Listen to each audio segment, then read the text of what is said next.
Hi, Sally. How are you? Doing well. So wait, we should introduce ourselves. That's right. Go for it. I'm Sally Howell. I'm an assistant professor at the University of Michigan-Dearborn in the Department of History and in the Center for Arab American Studies. And I'm Amaney Jamal. I'm an associate professor of politics at Princeton University. And we will be talking about Muslim Americans, especially in light of the recent King hearings, and trying to provide some analysis of what this all means in the larger context. Yes, the King hearings, and then we also had yesterday, the Senate had hearings led by Senator Durbin, asking what can be done to protect the rights of Muslim Americans. So there's been these two hearings, one in the Senate, one in Congress, one led by Democrats, one led by Republicans, that presented very different kinds of information about the Muslim American community. Right, and so I guess let's talk about both of the hearings, but let's probably start out with the King hearings and then move into the Durbin or the Senate hearings. So what was your impression of the King hearing? Well, I mean, I guess it's no wild guess that, I was very dismayed and concerned about the nature of the King hearings. Not so much, so there are a variety of things that I was concerned about. A, the content of the King hearings, the purpose behind the King hearings, the legitimation of a discourse that the King hearings provided, and what does this all mean and where is this all going? So again, let me just try to comment about each of these issues in a few seconds, if you may. You have a set of hearings that are basically geared at addressing the future or the concern that the youth of the United States, the Muslim youth of the United States, is becoming more radicalized. The truth of the matter is, I have yet to see an analytical study of the Muslim American population that tells me that the youth of the Muslim community is becoming radicalized, however we define that term. Second, these hearings or this concern is, and quite honestly, this racist discourse and these prejudicial viewpoints are legitimated in no other place but Congress to have a hearing about this. You bring experts who are not really experts. Simply because you're a member of the Muslim community does not make you an expert on the study of Islam in America, who testify again with having no, or I want to say meaningful interaction with the Muslim youth of this country. Of course, Sheriff Bukka and others who testified on behalf of the Muslim community have far more intimate and detailed relations with the community, and they did not substantiate any of the claims that the King hearings were bringing forward to begin with. And then finally, where is this all going? This is now an issue. Islamophobia in America is now a political issue that has been legitimated by our political representatives. It's going to be an issue in the upcoming elections. It's both at the local level and at the national level. And now to be anti-Muslim is not only acceptable, but is also seen as patriotic and is seen as part of the parcel of defining what it means to be American. It's a litmus test now for the Republican Party. Well, there's another element to the hearing that was troubling, and again, as you said, but I would sort of augment what you said, the idea that no real evidence was cited here. I mean, there was no data, there was no statistics. It was just this general impression that Representative King had that the Muslim American community is sort of harboring extremists, and this sort of second line of the hearing. There was the one line that is, are there extremists or are there not, and then the second line was, is the Muslim American community doing enough? Is it doing anything really to prevent radicalization in its own population, to cooperate with law enforcement? And this is where the hearings were especially troubling because, we know since 9/11, I work in the Detroit area, and I have personally participated in lots of meetings. There's an organization here called Bridges, which is building respect in diverse communities in diverse groups to enhance sensitivity. And this is a body that was, created with sort of as a community/government interface, right? So the community here is both the Arab community and the Muslim community, and the government is, anyone involved in law enforcement, immigration policies, homeland security, Department of the Treasury, all of these different bodies sort of interface. They meet on a regular basis. They talk about their problems. There's just been this incredible amount of cooperation between the law enforcement community and the Arab and Muslim communities in America. It's unprecedented, really, extent of information sharing, just sort of cooperation, really. And several studies have shown that, in fact, a large percentage of the cases of extremists that have been, caught in the United States, either before they succeeded in any of their attacks, the information about those people came from within the Muslim American community, 40%. So right, and Sally, so if I might kind of ask you, so in your opinion, since 9/11, you know this, especially from your work in the Detroit metro area. We know this also from basically our conversations with the Department of Homeland Security, that Muslims have been crucial in terms of providing evidence in the fight on terror and basically being a partner in that fight on terror. How do you think this tide of Islamophobia is going to play into all this? Is it going to, I mean, I've heard grumblings in the community. Look, like we're doing all that we can to work with the government, to work for ourselves, right? Because this is not just an American benefit. This is a Muslim American benefit for the good of the community, and still they're being accused of being un-American and unpatriotic. How is this going to play out? So this is part of the flaw, one of many flaws in the way the King hearing was set up. So we didn't hear from the FBI. We did hear from Sheriff Baca from Los Angeles, and he basically said there is a problem, but I'm working really closely with the Muslim and Arab and South Asian populations in Los Angeles. They're the group I work the most closely with. I also work closely with, Hispanic Americans and African Americans and any other sort of especially marked population. He works closely with all these people. I mean, his manner of community policing is really to be involved. His focus is on deterring crime, not on coming in and solving things afterwards.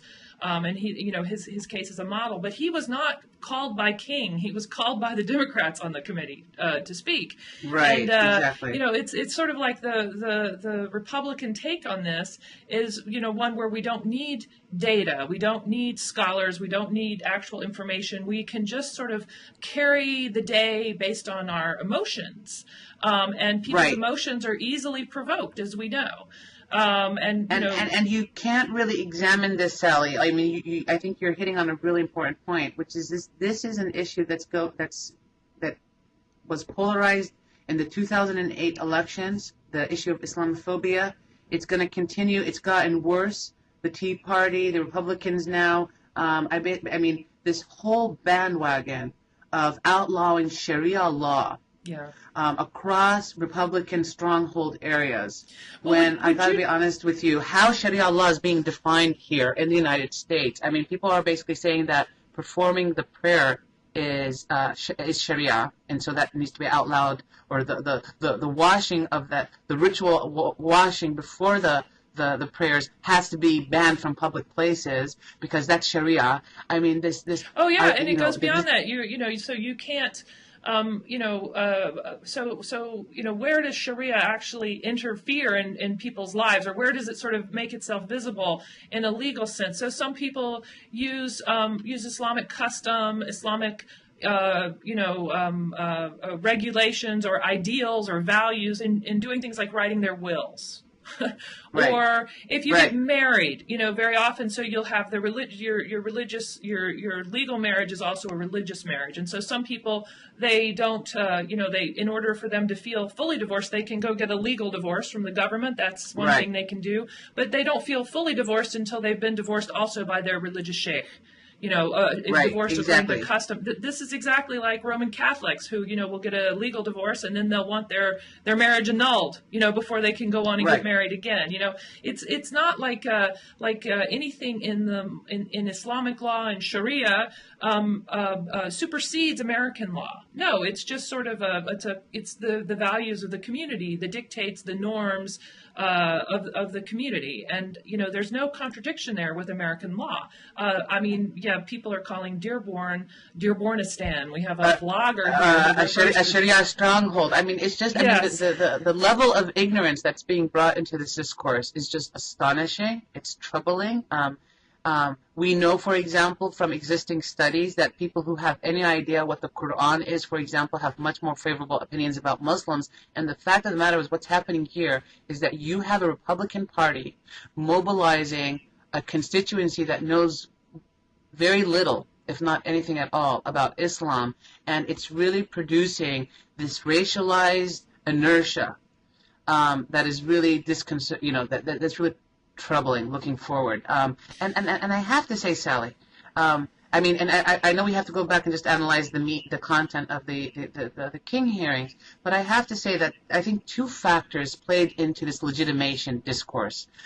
Other than the Republican Party itself and the need for the Republican Party to mobilize on a platform of fear and terror, and because, obviously, for some reason they think they can't do it on policy issues, the old issues of things like gay marriage and things like this, those are sort of issues of the past now. So those are passé. Those are passé. The values issue is, do you want Sharia in your neighborhood? Do you want Sharia law outlawed? So now they've outlawed Sharia in Oklahoma. Wow, oh big, oh golly, right? Yeah. But here's the issue, and I this is one of the things that concerns me.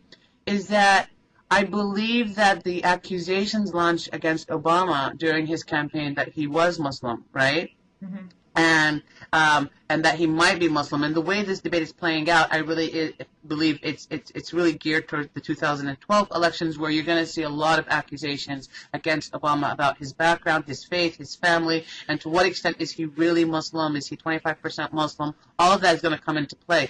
But the issue let me just jump in here, because so there's something else that's going on. So we've also had Republican candidates like Newt Gingrich is saying he's going to run, he'll be a candidate in a month, and he's saying his big fear, this was a story today in the New York Times, his big fear is that America is going to be a secular state controlled by Islamic fundamentalist or Islamic extremists. I think it's sort of ironic. So he fears secularism on the one hand, and then he fears Islam on the other hand. Little does he know that Muslims before this whole crisis was created, by 9/11 and all the things that have happened after 9/11, Muslims were predominantly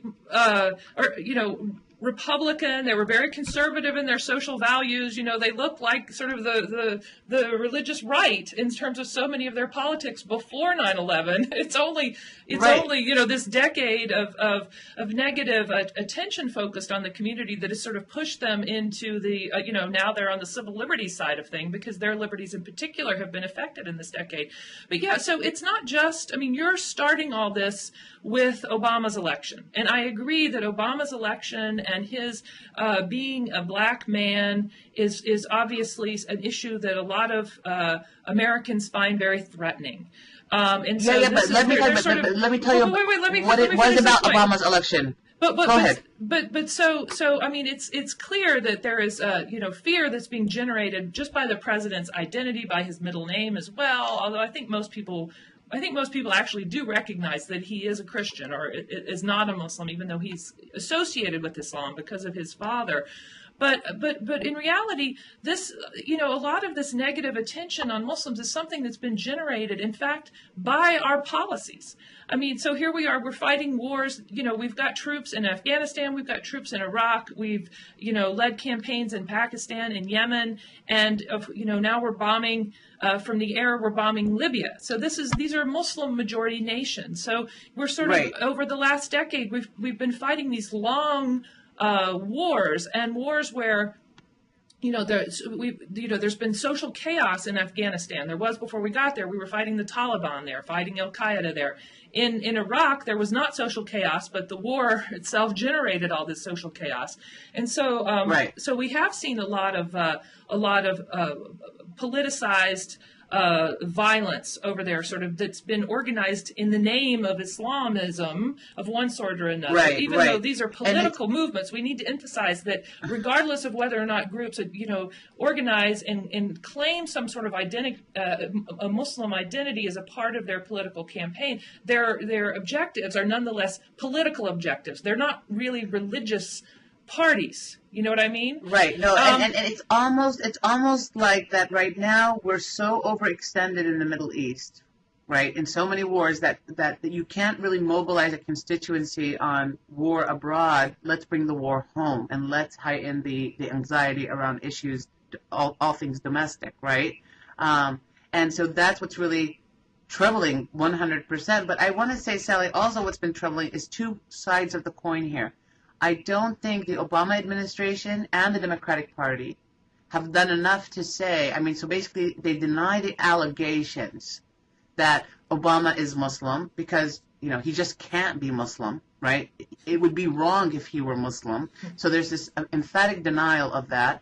And there hasn't been a strong response from the Muslim American community either. The Muslim American leadership of the United States has basically galvanized behind Obama, and I completely understand their need to do that, right? In the sense, because of heightened fear and insecurity, vulnerabilities, whatnot, they want to cling to a leader that is seen as more favorable towards them, but to also not hold him accountable to say, listen, it's not in our interest for you simply to deny these allegations because it feeds into the hysteria of Islamophobia. And so I think the problem is compounded by both dimensions. It's the Muslim American community who, throughout the whole campaign, Sally, and I'd like to hear your thoughts about how this took place in Dearborn, where people basically kind of nodded their heads and say, okay, we can't really support Obama openly. We can't really ask him to do more for the community because we're going to be better with him than without him. All the while, there were statements and policies and gesturing. For example, when he removes the women behind him who are wearing the hijab because he doesn't want to be linked with Muslims during the campaign and all of that, that we're signaling to the mainstream American population that is prone to Islamophobia that there's something wrong with being Muslim in this country. Well, I actually think, I would quibble with you a little bit. I don't know. Okay. The Muslim American community is still a very small community, still less than 1% of our population. And although it is a, better educated than average population and, wealthier than average population and everything like that, Muslims don't just have a political forum to speak all the time in the way that some other groups do. And Muslims were, Muslim political activists in both the Democratic and the Republican parties in the last presidential cycle were removed from their positions. Both parties were discriminating against Muslims. Obama did some, the issue you mentioned of him removing the young woman from the platform on which he was going to be speaking because she was wearing a hijab. This drew an incredible amount of attention, local attention, national attention, and people were very upset about this and very outspoken. The majority of the Muslim community here that I'm aware of, the political organizations and everything like this, endorsed Obama because they really, because McCain's campaign and Sarah Palin and a lot of the Tea Party activists were just so egregiously hostile to Muslims in their statements that people were going to go to the other side, and they did. But that doesn't mean that they weren't critical of the White House or of the Obama, his candidacy, and it doesn't mean they haven't been critical of him in the White House. If you look at the editorials in the local Arab American newspapers and Muslim, so people are very critical of the White House. And it's like, I'm not sure what the Muslim American community could do to get Obama to embrace them in a way that he has been hesitant to do. That's internal for the White House's politics, But so there's another issue here. It's not, like I was saying before, this predates Obama, and we have had a series of policies in the country since 9/11 that have really this, in the name of fighting terrorism, counterterrorism, fighting extremism, the Department of Homeland Security has built up this infrastructure of surveillance and observation, data collection, everything like this. The Washington Report had a wonderful story on this a few months ago, back in January. Where are my notes? I'm missing the notes. It was written by Dana Priest and William Arkin. It's an excellent story on this new surveillance apparatus we have in the country. And if you have been watching the Department of Homeland Security and the way they talk about these issues in America, they have really been focusing on and singling out Muslim Americans, Muslim American populations. Michigan is 12th in the number of states in terms of the amount of funding. It's gotten new funding to fight terrorism, or in terms of new sort of internal security funding since 2001, and this is really sort of unusual given the fact that Michigan doesn't have the 12th largest population. The reason that money is being focused here is because Detroit is seen as being a high threat, high density Muslim population. So if you have lots of Muslims, you automatically also have a threat to the United States. Right. And so these reports, when do we see, not starting in 2008, but starting in 2004, 2005, 2006, when did we see Muslims entering the media? It was usually when there was some sort of case. The Joint Terrorism Task Force was closing down all the Islamic charities, or if not closing them down, at least closing them down temporarily, going through their computers, searching them, and several of the major charities were closed down, and several of the local ones here have been, investigated, and investigated in a very public way. And then more recently, we've seen this series of FBI fishing expeditions, basically, where FBI agents are going into mosques and, trying to stir up trouble, trying to see if they say, some extremists, if their extremist rhetoric gathers some momentum in those communities. Right. And, so we had this series of stories in 2008, 2009 about these radical communities in mosques where overwhelmingly they were actually instigated by FBI agents. And certainly here in Detroit, we've seen a pattern of this. If I've interviewed the leaders of most of the city's mosques, and uniformly, there are only about 4 or 5 mosques in the city of Detroit that do not think that they have had FBI agents in them investigating them. Everyone else can point to examples. The vast majority of mosques, and again, these are statements these corroborate all the statements that have come up from Peter King himself, who maintains that 85% of all imams in the United States are radicals and fanatics. And based on his own personal impression, not based on any evidence, again. There was no evidence given in his hearing.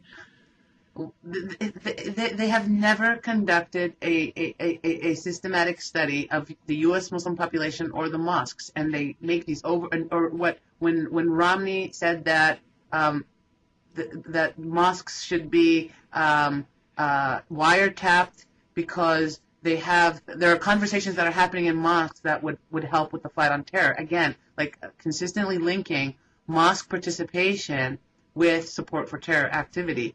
And it was revealed in 2005, Sally, and I think this was also about Dearborn mosques, that they were being monitored for radiation. Yes, the FBI drove these special radiation detection vehicles past all the city's mosques, and then they announced it to the media to let people know that they were doing what they needed to do to fight terrorism. This begins to heighten, and so when vandalism is up, and so when vandalism increases against mosques, when where several mosque projects are now being disputed across the United States.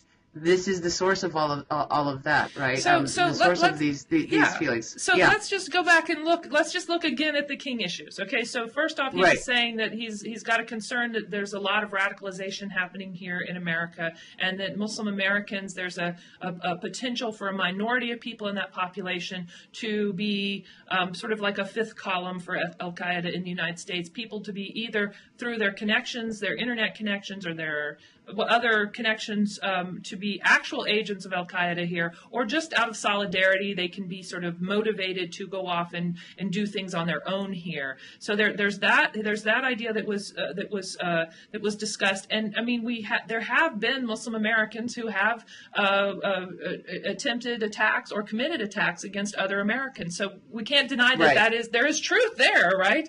But there's no effort being made to document it. There were no people who spoke at the hearing, like the FBI. If you talk to the U.S. Attorney for this part of Michigan, Barbara McQuaid, her testimony would have supported that of Sheriff Baca. If you had the FBI special agent in charge of the Detroit Bureau, Andy Arena, he would have talked about the incredible outreach he has in the Muslim American community. I have been to meetings. Absolutely. We have an Imams Council. The Council of Islamic Organizations of Michigan has regular monthly meetings of all the imams in the city. It's called the Imams Committee, and Andy Arena has been at that meeting over and over and over again. I was recently at a meeting where he was there speaking to people. He was there because he wanted to introduce his new staff members. There's transition in his staff, and so he's bringing his new staff, his new leadership team there to meet the imams in the city. This is part of his everyday operation. So if you'd had, and I'm sure the same is true for the FBI special agent in charge of New York City, of Houston, of throughout the country, wherever you find these concentrations of Muslim Americans, and I in fact have been very critical of this relationship because I feel like it's focusing the wrong kind of attention on the Muslim community, as I'm saying right now. That this hysteria that some people are able to play on is because of these FBI investigations. And in the Muslim community, I mean, this is the other side of thing that we're not talking about. In the Muslim community itself, you have to look at the consequences of both the sense of being under siege that comes from the FBI investigations, and then this last time when Arena spoke to the imams, one of the issues, it depended on where the imams were from. The African American imams tended to be very upset because there was the FBI actually was involved in a sting operation in one of the city's black mosques and killed the imam of the mosque, in fact, Imam Luqman Abdullah. So a lot of the black imams were really wanting to focus on that issue and get answers to their questions about that. A lot of the immigrant imams were focusing instead on the hostile media climate and really saying, what can we do? What can be done? Can you, Mr. Arena, do something to help other Americans see that these stories that are being generated around the Park 51 controversy specifically, these groups like Act for America, with these websites that just promote the worst slander about Muslims and about Islam, people who want to run for president, who are saying, who think it's a legitimate thing to say that they would not have Muslims they wouldn't hire Muslims to work for their administration. I mean, this is just straight out discrimination. This is against the values of this country, against the technical laws of this land as established in the U.S. Constitution. We can't discriminate against one another based on religion. That's not something that we do here, or it's not something that we legally do here. We have a long history, of course, of doing it. So the hearings were, but I will say a couple things about the hearings. So despite the fact that they drew a lot of attention. Sally, and I want to make sure that we juxtapose the King hearings to the Durbin hearings. Yeah. Okay. So we'll get to what I'm calling the Durbin hearings. But the one thing I'll say about the King hearings, I've talked to people in the Muslim American community for some of the big organizations, and they feel like they handled those hearings pretty well. There were some extreme, anti-Muslim activists like Ms. Hershey Ali, who what's her name? Gabrielle. What's her name? Is it Rebecca Gabrielle? No. Something. Who works for? She's got her own agency. Her name is Bridget Gabrielle. She's Bridget the one who works for Gabrielle. America. And Pam Geller and Steve Emerson. All these people's names were circulated as people who might be likely spokespeople that King would call to speak. But the Muslim American community basically got involved. They went and they spoke to the leadership of some of the national Muslim organizations. Went and spoke to over 80 to the staff or to the members themselves from 80 different offices in Congress, and sort of raise their concerns. And so some of these extremists were taken off of the agenda. So people feel, okay, exactly. We were listened to at least. And also, they got Sheriff Baca in and some other spokespeople. There were lots of representatives from Michigan who spoke, for example. John Dingell spoke. Hanson Clark spoke. Hanson Clark is another man who's like the president who had a Muslim father, but is himself a Christian. Also who represents Detroit. And so, while one of the talking points of King and the Republicans was clearly to denigrate CARE, which is the Council of American Islamic Relations, which is the leading civil rights organization that works within the Muslim community, so that each person who spoke on behalf of King, every single person, the father and the uncle of the two young men who had been radicalized mentioned this in their statement. All the Republican spokespeople mentioned this in their statements. They had something about CARE not representing the Muslim community, CARE being an extremist organization. Well, no, but also this idea, Sally, if you don't mind my just interjecting, this is really coming back, and if you can, again, like going back to the earlier point, linking what's happening here to politics abroad, this idea that all the Muslim organizations in the United States, like ISNA, like CARE, are being run by the Muslim Brotherhood. Yeah. I mean, these are the accusations being launched right now. And because they're run by the Muslim Brotherhood... Yeah. So, yes. And so, this... To take the debates in Egypt right now about the role the Muslim Brotherhood will play in the upcoming elections, or this basically vilification of the Muslim Brotherhood without understanding the heterogeneity within the Muslim Brotherhood, to look at what parts or what doctrines within the Muslim Brotherhood are more compatible to basically ideals that everybody shares. But rather than to pigeonhole them as a terrorist organization when they're not the far right extreme in Muslim societies, and basically to simply also even say that the anti-discrimination organizations like CARE, like and ISNA are run by the Muslim Brotherhood is just ludicrous. Well, I mean, of course it's ludicrous. So the good thing, the upside of the King hearings is that the mainstream media didn't take this seriously. So you had essays in the New York Times and the Washington Post. You had Stephen Colbert. All these people were basically saying, well, what is CARE? Making these statements saying CARE is a legitimate organization. But here's the problem.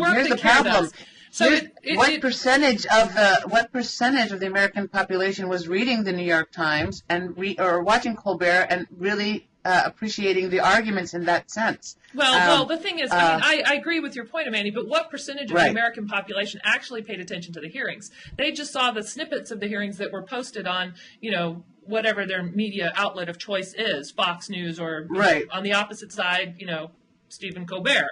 But I do think so. The the activists who were involved that I've spoken to since the hearings basically feel like they got to raise their issues in the hearings at least. They were effective at preventing some of the most outrageous anti-Muslim activists from presenting in the hearings. They had quite a few of congressional delegates from all across the country. In particular, a lot of minority Congress members who really connected the legacies of their own communities of discrimination, racism, religious discrimination to that of ongoing discrimination against Muslim Americans today, and said that this is un-American. Right, so that came through loud and clear, and also, and also the Muslim leadership got to meet with a much broader array of congressional representatives than they had been successful meeting with in the past. So they feel like they are, now that the Democrats are in the minority and they're sort of resisting Republican hegemony, they're being a little bit more welcoming to the Muslim American community. And also, I do think that the public hysteria around these issues, around Muslims, around Sharia law, around mosque openings in neighborhoods, has gotten to be so significant that people are really taking it seriously now in a way that they weren't 2 years ago or 4 years ago or 6 years ago. So, and if you talk to people, I've been out to a few of the mosques around here, looking at, the head of CARE Michigan, Daoud Walid, has been making presentations on the hearings and their significance. And, they and several other Muslim nonprofit organizations are really mobilizing around this issue. So they're raising money, they're encouraging people to give to their congressmen.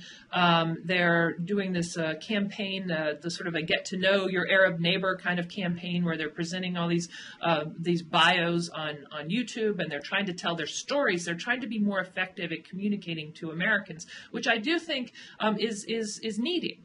People don't really, very many of us have Muslim neighbors. We're not even aware that they're Muslim neighbors. We only sort of are aware of Muslims when Muslims are a problem.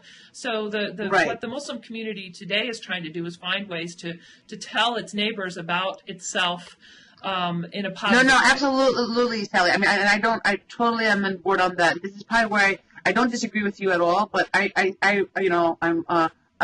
old enough now to remember, like, after 9/11, everybody said, well, let's use 9/11, at least within the Muslim American community. This is devastating. This is horrible. This is, how are we as a community ever going to recover from these incidents? And everybody said, well, let's use this as an opportunity to educate, to get out the message, to basically let people know what the Muslim community is all about. And look, 10 years later, I think today things are much worse. Yeah, they are much worse.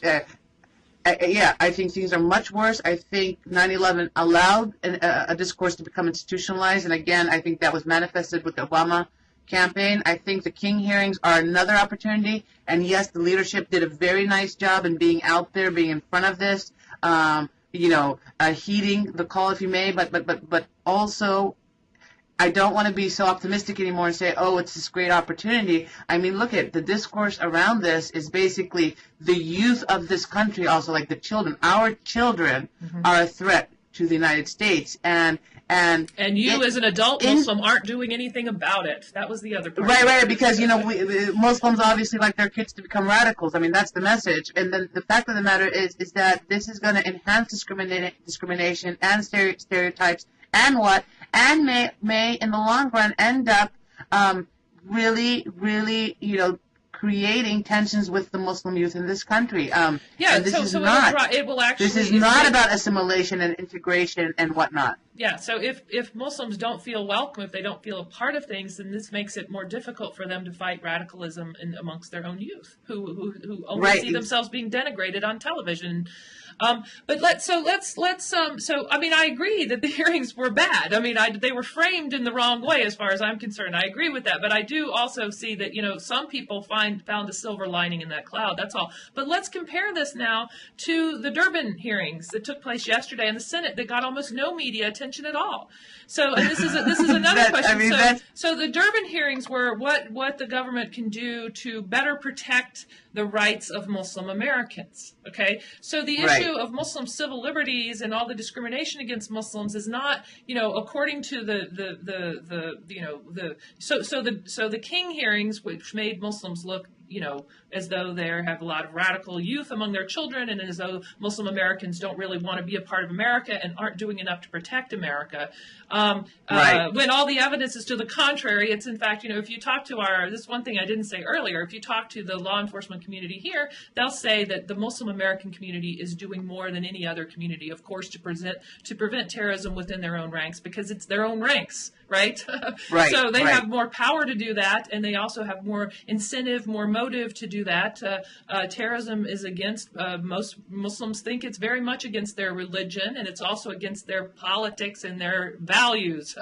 So they want to organize against it. But so the second hearing, which really called attention to the fact that, you mentioned that all this negative attention is leading to more discrimination and more hostility against Muslims. And tensions and hostilities and whatnot. Incredible uptick of violence against Muslims, people being killed. The one cab driver who was just shot, someone said, are you a Muslim? And the guy said, Alhamdulillah, and he gets shot. Right. No, it's crazy. And we've had mosques that have been attacked, and even more organized campaigns to try and put legislation against Sharia law, or to more organized local community campaigns to try and keep Muslims from building ordinary houses of worship in the neighborhood. Right. Exactly. In one place, they even argued that Islam is not a religion. Right. Therefore, it's legal for the government to not allow Muslims to build a mosque because it's not a religion, so they don't deserve a house of worship. And you know this from your study, Sally, and I know this, is that if you look at the role of the mosque in the United States, it's been a very crucial vehicle for the civic and political incorporation of this population. Absolutely. First of all, and my worry about the Durbin hearings, just like you pointed out, didn't receive the media attention. It didn't get the splash that the King hearings received and all of that. But it also, in a sense, removes the blame from the government that, yes, yes, there's this Islamophobia. Yes, there were these King hearings that were horrible, and we responded to them with the Durbin hearings. So in a sense, a point that you had raised earlier, it's a bit theatric, perhaps, or perhaps it's sincere. But if it's sincere, it has to go way above and beyond. Well, let's just mention to people, let's remind people what the Durbin hearings did. So. Yes, he basically called in the main witness. I mean, there were several witnesses that spoke on behalf of the government, but the main two was Tom Perez, who's the Assistant Attorney General. He's the head of the Civil Rights Division in the Department of Justice. Absolutely. And he had some statistics that were really stunning. So for the Muslim population, it's less than 1% of the population, but 40% of the DOJ's cases involving discrimination in public schools, 40%. Focus on Muslim Americans and discrimination against Muslim kids who are just trying to go to school. Schools that in the public schools, all below the age of 18. Yes, exactly. Yes, 40%. 25% of employment-related cases, issues of discrimination, 25% of them have dealt with Muslim Americans. So, given the fact that 1% of the population, this is really out of control. Discrimination against a population. So the good thing about the Durbin hearings is that they really had a chance, gave these civil liberties organizations or the Department of Justice, which is not a civil liberties organization by any means, the opportunity to actually, so just to compare them to the King hearings, they used statistics. They brought in government representatives. The government agencies that are in fact responsible for these issues came and spoke on their behalf. Shouldn't the Department of Justice, the Department of Homeland Security been speaking at the King hearings? If the issue is Homeland Security, the Department of Homeland Security. That's right on target, Sally. And then I think we should probably try to bring this to an end. But your points are right. But there's your another points point are right here. on target. There's another point. For 1%. But really quick, but for 1% of the population to be sustaining almost close to 50% of all discrimination in public schools. Or at least the cases brought in front of the Department of Justice, right? That's just astonishing. But and second, Sally, is that the Muslim American community has been pressing Department of Homeland Security to at least issue some type of statement about not necessarily the number or the percentage of Muslim Americans involved in counterterrorist activity, but at least to give an idea that the Muslim American population has been very important for Department of Homeland Security, and they've refused to really come out with very strong statements. They discussed and that's also astonishing. Yeah, this came up in the hearings too. Just the issue of it. So so not only it's like we can get numbers in terms of a lot of the terrorism cases, but we're not getting numbers in terms of the cases of Muslim involvement in those counter-terrorist cases. Yes.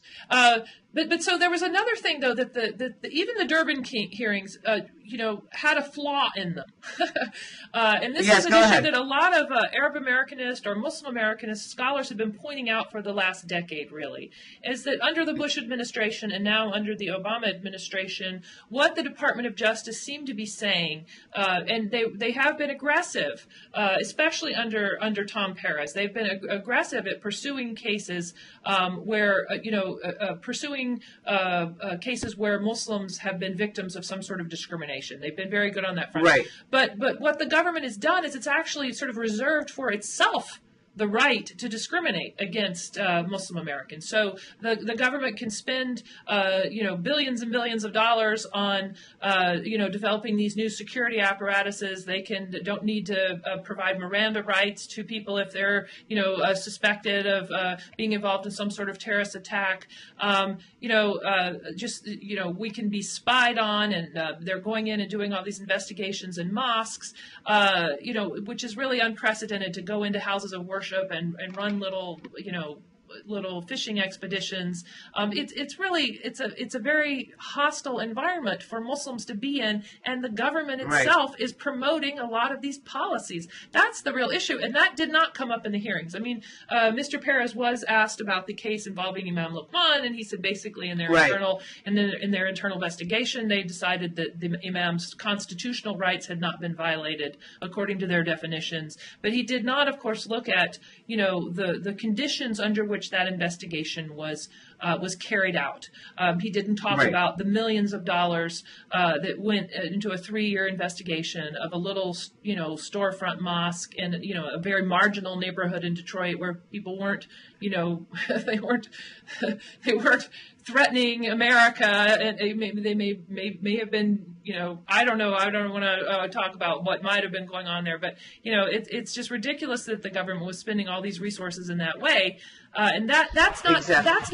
No one challenged that issue, and I think that's the element when we were talking about before about the political theater of both of these hearings. Right. So the one hearing was political theater on behalf of King, on behalf of the right wing side of the Republican Party, trying to sort of make the Tea Party and those people who are trying to push this Muslims are a threat idea as the new American values. How do you prove your patriotism? It's sort of become the new values campaign. It's just to bash Muslims. It's really it's unfortunate. It's it's painful to watch. It's not one of the finest moments for the Muslim American community. In fact, for the American people who are in the United States is right now. Yes, I mean all the people who testified, Representative King and everyone on the right and the left, all said the overwhelming majority of Muslim Americans are law-abiding citizens, patriotic citizens, important contributors to our society, to our economy, to our pluralism. So I think that we need to find a way to let that statement that everyone, in fact, did agree on, to let that be the representation. And I just want to underscore that point, Sally, because for the longest time, everybody's been saying, well, why doesn't the Muslim population say more about how it denounces terrorism, how it's a law-abiding society? And they have systematically been saying that for the last 10 years with a huge cost, right? Their resources have the community's resources have been channeled almost disproportionately in those channels, right? To counter discrimination, to put out positive messages and whatnot. But right now, I think it's mandatory that our public representatives and public officials and government officials really attempt to reach out to the community to make those messages heard and put them out there in popular discourse. Yeah, why don't we do one thing here before we end, okay? One of the things that my research is focused on is not just the surveillance of local mosques or the shutting down of local charities, but it's really how has the Muslim community been responding to this pressure it's facing. Okay? Right. So I just want to give a couple of examples from my own research of things that local community organizations, mosques, or charities have been doing.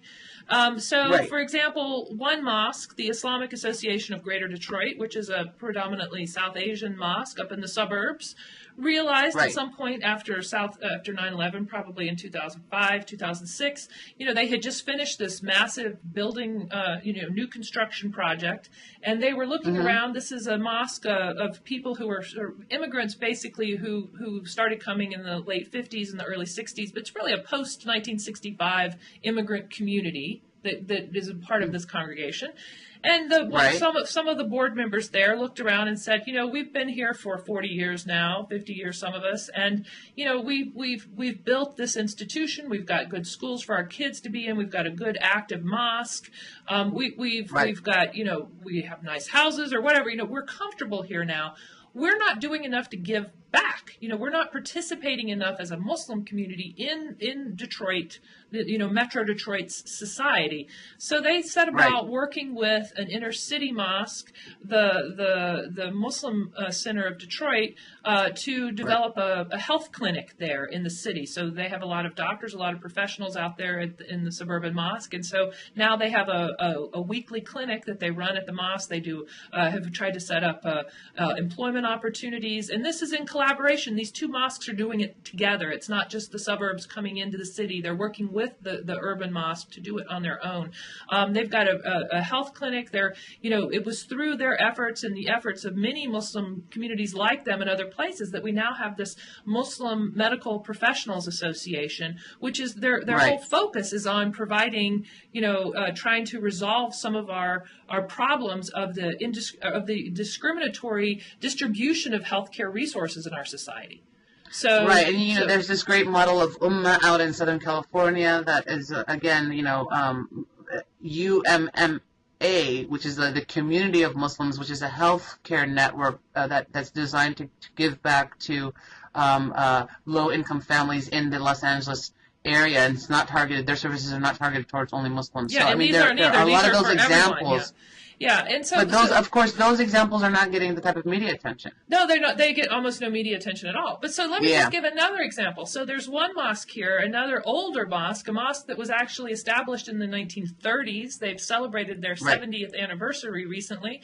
The American Muslim Society, that was despite their long history, is their congregation, and it's a mixed congregation, but their board was basically led by Yemeni immigrants. And they've had this big transition in the last 5 years where younger professional Yemenis are now sort of running the organization, and they're doing all this stuff to get their young people involved. So they're trying to tie membership and voting in their mosque to participation. So if you want to be a voting member, you need to serve on a committee. They're trying to get more women involved in leadership of the mosque, more young people involved in leadership of the mosque. They've got these really active committees. Some of them do charity work, some of them do public education work, some of them work with seniors in their community, the special needs of seniors. They're doing all these great things, and this is just part of the political and social and cultural maturation of the community on the one hand, but on the other hand, it's a people are they don't know how to be effective in the mainstream. They're still small minority of American society, and so what they're doing is they're trying to make a difference in their own neighborhoods, in their own communities. They're becoming much more involved, and I see that across the board. Right.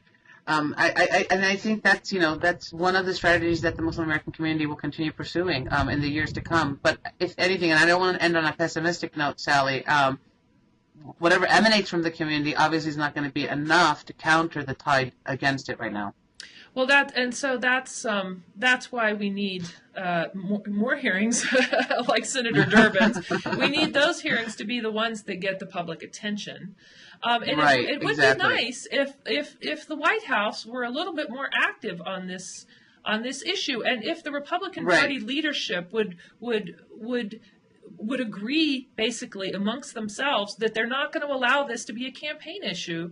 And the next cycle, of course, they're the ones who are building this as a campaign issue, unfortunately. But it just seems to me that it's really against the values of the Republican Party. It's against the values of this country. It is discriminatory. It is, as you were saying, it's racist. I mean, it's definitely bigoted. Yes. Absolutely. And we shouldn't be running national campaigns on bigotry. Exactly.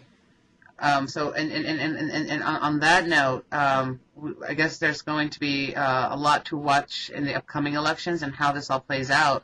But it was really a great opportunity to be participating with you on this, Sally. I agree. It was nice talking to you, Manny, and perhaps we'll do this again and say thank you to the Blogging Heads people for giving us this opportunity. Hopefully we'll be covering some positive notes. Okay. Yeah.